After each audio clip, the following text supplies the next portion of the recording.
रात के करीब 11 बजे थे। शहर से दूर एक घना जंगल था, इतना घना कि चांद की रोशनी भी मुश्किल से जमीन तक पहुंचती थी। लोग कहते थे कि उस जंगल में जाने के बाद कई लोग वापस नहीं लौटे, लेकिन कोई नहीं जानता था कि असल में वहां क्या होता है। एक रात राहुल और उसके दो दोस्त अमन और विक्रम एडवेंचर के लिए उसी जंगल में जाने का फैसला करते हैं। उन्हें लगा कि ये सब बस गांव वालों की बनाई हुई डरावनी कहानियां हैं। हाथ में टॉर्च और मोबाइल लेकर तीनों जंगल के अंदर बढ़ते जाते हैं। चारों तरफ अजीब सी खामोशी थी, बस पेड़ों की पत्तियों की सरसराहट और दूर कहीं उल्लू की आवाज सुनाई दे रही थी। करीब आधे घंटे चलने के बाद अचानक अमन रुक गया। उसने धीरे से कहा, तुम लोगों को वो दिख रहा है? राहुल और विक्रम ने सामने देखा और उनकी सांसें रुक गईं। घने पेड़ों के बीच एक लाल रंग का दरवाजा खड़ा था। ना कोई दीवार, ना कोई घर, बस जंगल के बीचों बीच एक अकेला लाल दरवाजा। विक्रम हंसने लगा और बोला, किसी ने मजाक किया होगा, चलो खोल के देखते हैं। लेकिन राहुल को कुछ अजीब लग रहा था। दरवाजे के आसपास की मिट्टी काली पड़ चुकी थी, जैसे वहां कभी आग लगी हो। और सबसे डरावनी बात, उस दरवाजे के आसपास कोई आवाज नहीं थी, ना झींगुर, ना हवा, जैसे पूरा जंगल उस जगह से डर रहा हो। अमन ने धीरे धीरे दरवाजे के पास कदम बढ़ाया। जैसे जैसे वो पास जा रहा था, उसकी टॉर्च की रोशनी अजीब तरह से टिमटिमाने लगी। राहुल ने घबराकर कहा, अमन रहने दे, कुछ ठीक नहीं लग रहा। लेकिन अमन रुकने वाला नहीं था। उसने दरवाजे के हैंडल को छुआ और उसी पल जंगल में अचानक ठंडी हवा चलने लगी। पेड़ जोर जोर से हिलने लगे, जैसे कोई अदृश्य चीज गुस्से में हो। अमन ने दरवाजे को थोड़ा सा धक्का दिया। दरवाजा धीरे धीरे कर्रर की आवाज के साथ खुलने लगा। राहुल और विक्रम ने अंदर झांका और जो उन्होंने देखा उससे उनका खून जम गया।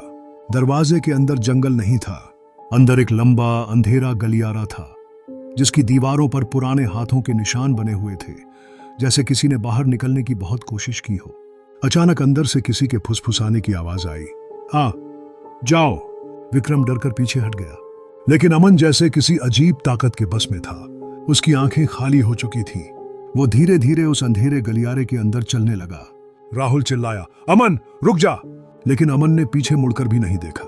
जैसे ही वो पूरी तरह दरवाजे के अंदर गया, दरवाजा अपने आप बंद हो गया। धड़ाम। जंगल फिर से बिल्कुल शांत हो गया। राहुल और विक्रम डर के मारे वहीं खड़े रह गए। उन्होंने दरवाजा खोलने की कोशिश की, लेकिन अब वो हिल भी नहीं रहा था। दोनों भागते हुए जंगल से बाहर निकल गए। अगले दिन उन्होंने गांव वालों को पूरी बात बताई।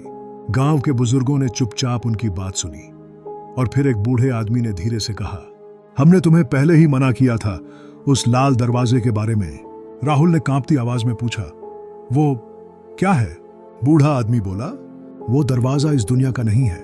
कई साल पहले यहां एक तांत्रिक ने दूसरी दुनिया का रास्ता खोलने की कोशिश की थी। उसी के बाद से ये लाल दरवाजा कभी कभी जंगल में दिखाई देता है और जो भी उसे खोलता है वो कभी वापस नहीं आता। राहुल और विक्रम की रूह कांप गई। लेकिन कहानी यहीं खत्म नहीं होती, क्योंकि 2 हफ्ते बाद राहुल के फोन पर एक वीडियो आया। वीडियो अमन के नंबर से था।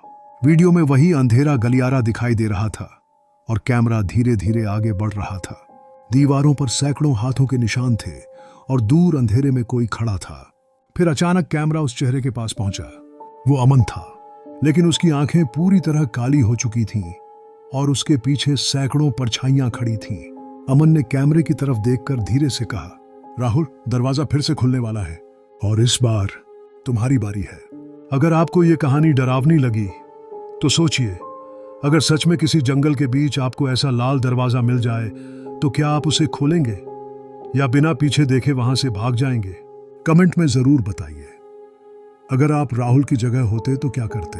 और अगर आपको ऐसी ही सस्पेंस और डर से भरी असली जैसी हॉरर कहानियां पसंद हैं तो वीडियो को लाइक करें, चैनल को सब्सक्राइब करें और बेल आइकन जरूर दबाएं, क्योंकि यहाँ हर हफ्ते हम लेकर आते हैं ऐसी कहानियां जिन्हें सुनकर रात को नींद आना मुश्किल हो जाता है। और याद रखिए, कुछ दरवाजे ऐसे होते हैं जिन्हें कभी खोलना नहीं चाहिए।